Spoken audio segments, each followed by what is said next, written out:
We had some amazing story arcs over the years, but this is not a list about the best of the best. This is my 10 list of the worst of the worst. What's going on, guys? Welcome back to Comic Island. My name is Joey, and have you ever felt like you've wasted time and money reading on comic book series that did not meet expectations? Well, let me save you some time by highlighting some of the worst ones I've ever read. Oh, and if you're new to the channel, consider subscribing and giving this video a thumbs up. You'll make my day and have my eternal gratitude. And I owe an apology to our Patreons who have put in a request for this video over half a year ago. But without further ado, here are the worst comic book stories or series I have ever read. Oh, and yeah, of course, spoiler warning.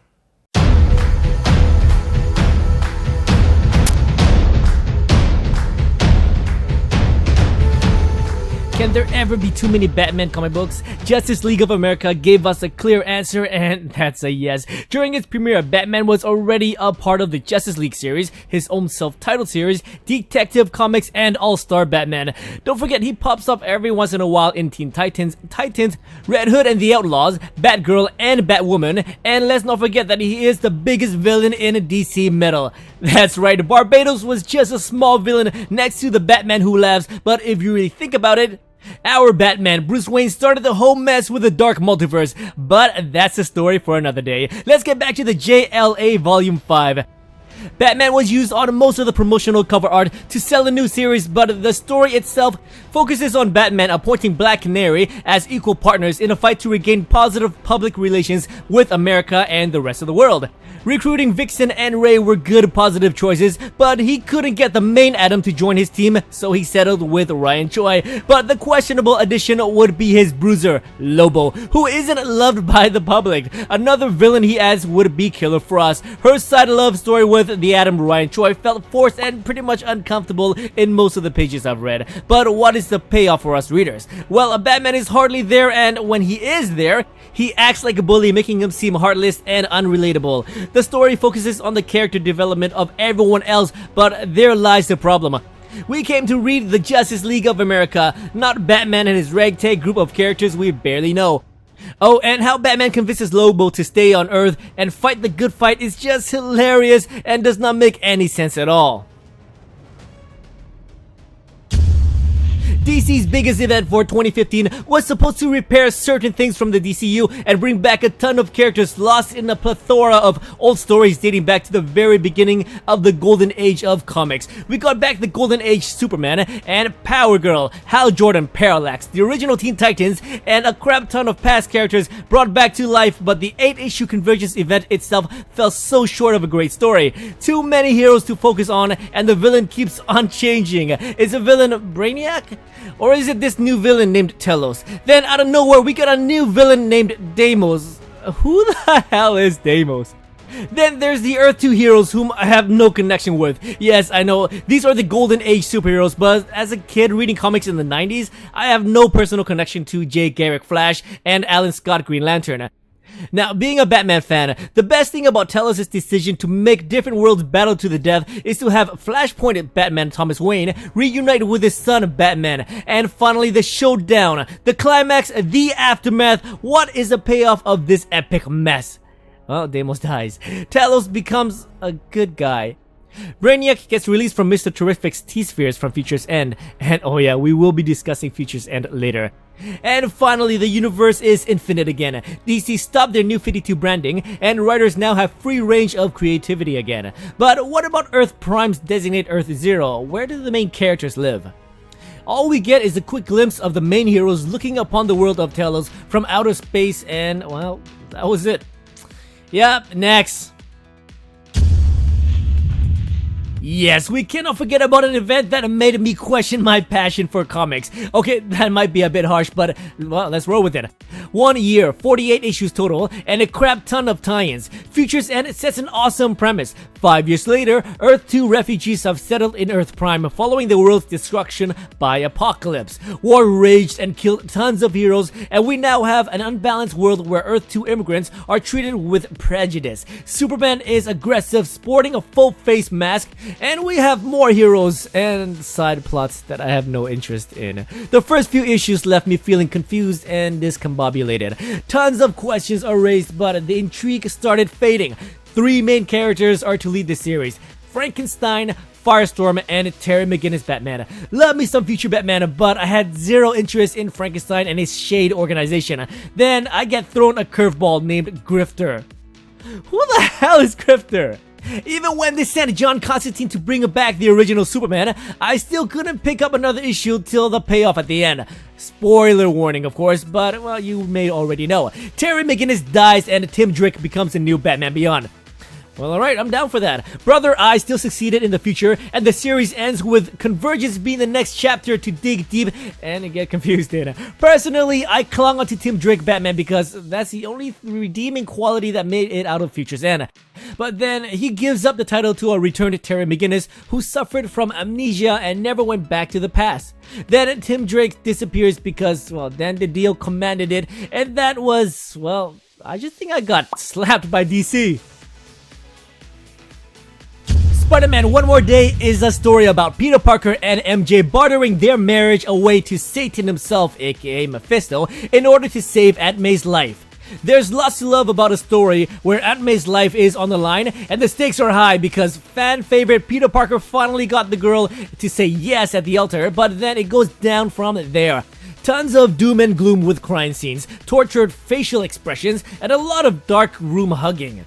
Making it worse is that Aunt May's condition is all Peter's fault for revealing his identity during Civil War, causing his enemies to go after his family. And that's exactly what happened when Kingpin sent a hitman after Peter Parker and Aunt May accidentally takes the shot. Iron Man wouldn't help, Doctor Strange can't help, and a plethora of other heroes along with villains wouldn't step in either. MJ gets put in a horrible position for basically telling Peter if it's possible to let Aunt May die, but finally it's Mephisto who saves the day by taking away their marriage and happiness in exchange for Aunt May's life.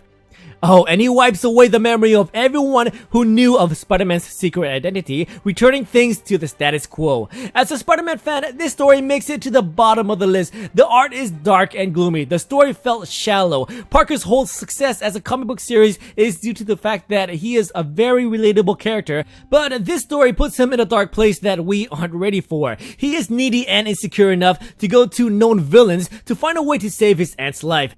This was a tough choice between the Clone Saga, but don't worry folks, there's another Spider-Man story I felt was worse than this one. The X-Men are my favorite team, but no hero or team can be saved from writers who seem to drag them through the mud. Let's talk about Chuck Austen's X-Men's run from 2002 to about 2005. There's a lot of content I want to rag on, so let's save some time and give you some of my favorite Chuck Austen's train wreck that I'd rather forget, allowing Juggernaut to join the team.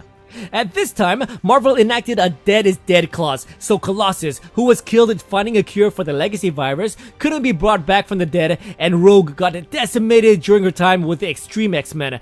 To fill the role of the X-Men enforcer would be Kane Marco the Juggernaut, a recurring villain with untold amount of power from the Gem of Cyttorak.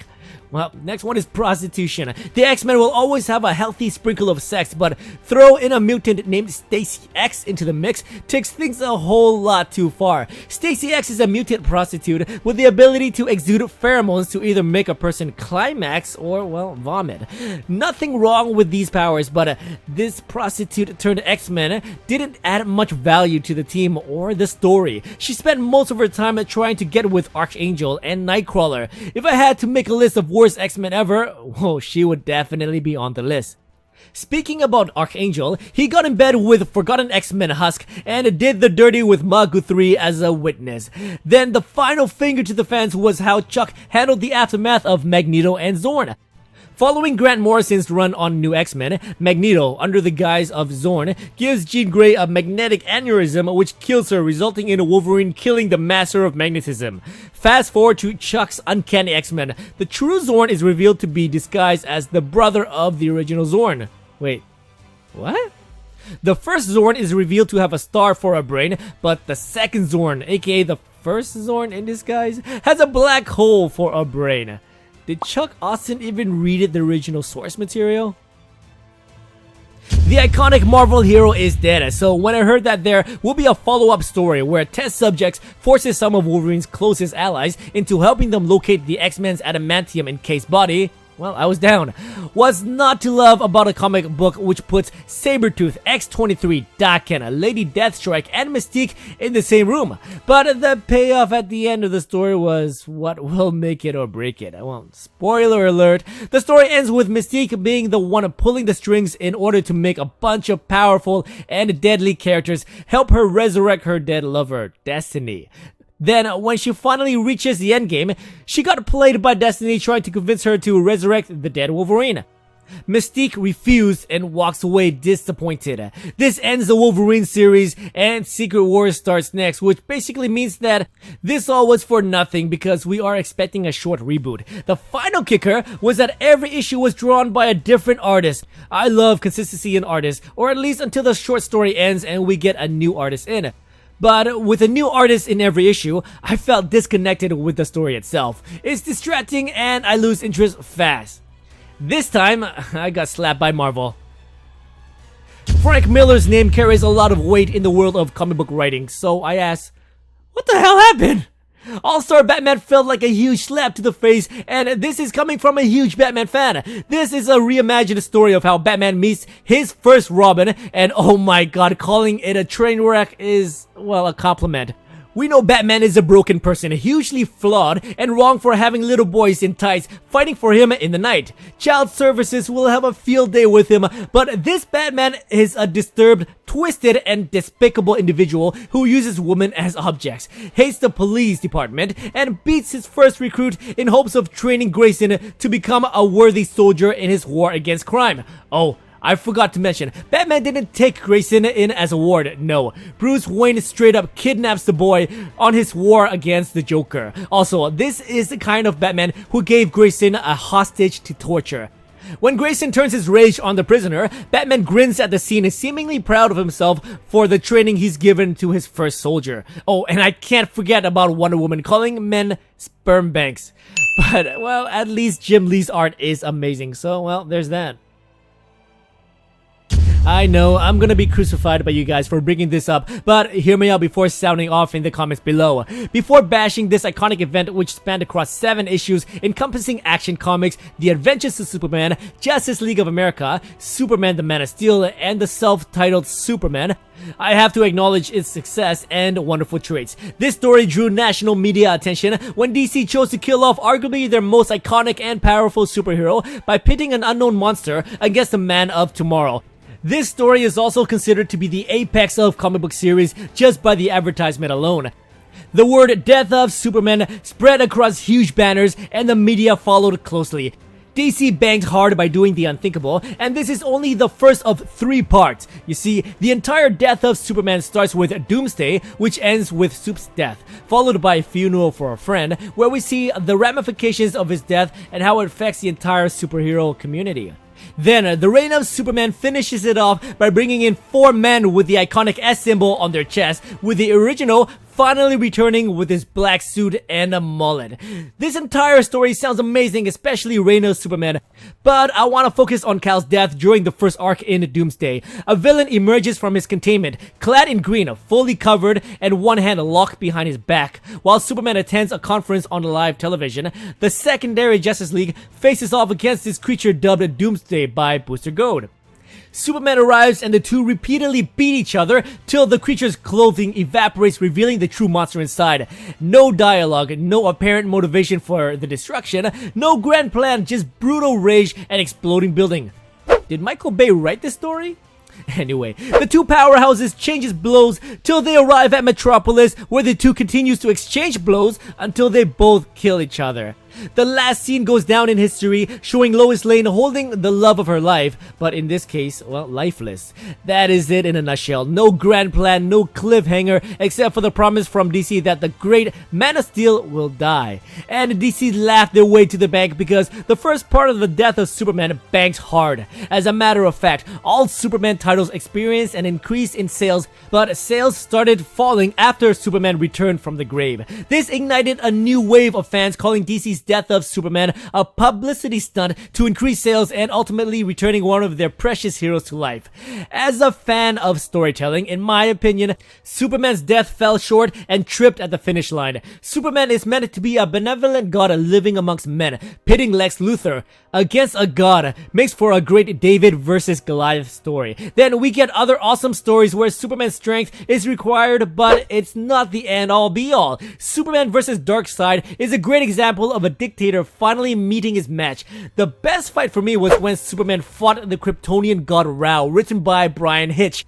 Here's a match where Kal meets a Kryptonian god who draws his strength from the civilians of Earth. The more punishment Ra receives from any blow, the more Earthlings die. If Superman continues enforcing his brute strength on Ra, he would kill every Earthling before Ra dies.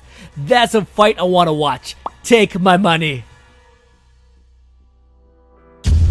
All New X-Men Volume 2 had big shoes to fill, as the continuing story that focuses on the original 5 X-Men brought it to modern times in order to show Scott Summers the error of his ways. The hype and Jean Grey are gone. In their replacement, we got Id Okonkwo and Evan Kid Apocalypse, 2 characters hailing from the Jean Grey School for Higher Learning. The story focuses on the team traveling around America while escaping from the deadly Terrigen Cloud. We get to celebrate Evan's birthday, fight the ghosts of Apocalypse, who doesn't even stand a chance, and explore Apocalypse's past by actually going into the past and meeting the original Kid Apocalypse. Okay, well, that's kinda cool. The whole series actually revolves around Beast trying to find a way home, but the payoff is when they do go home, they realize that the past already had moved on with a version of them playing out what the timeline dictates. We are left to assume that these originals hail from an alternate timeline, but if that's the case, then why did present-day Cyclops disappear when a young Cyclops died for a brief moment?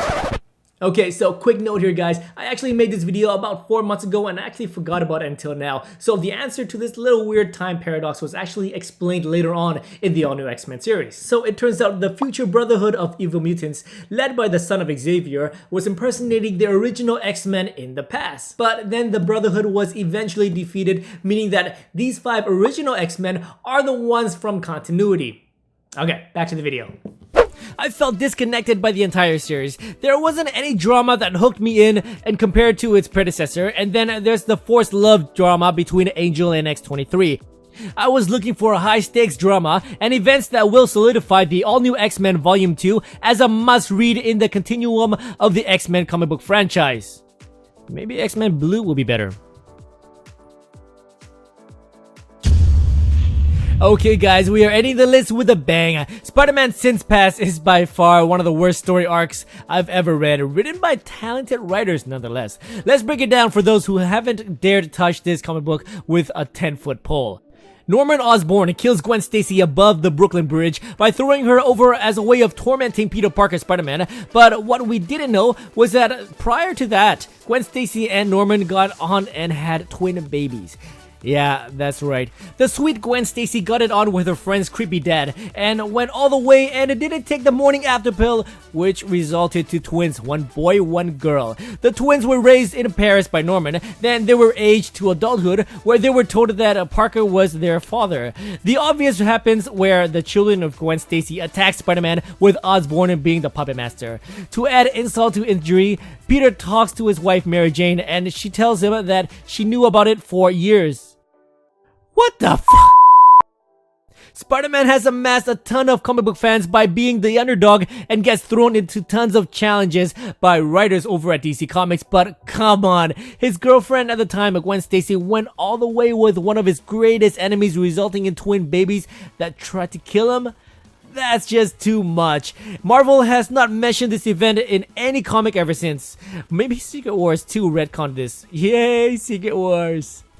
Alrighty guys, so what do you think about this nasty list of some of my displeased comic books of all time? Let me know in the comments below. Thank you so much for watching, and if you enjoyed this video, please like, subscribe, and I'll see you guys next time in another Comic Island video.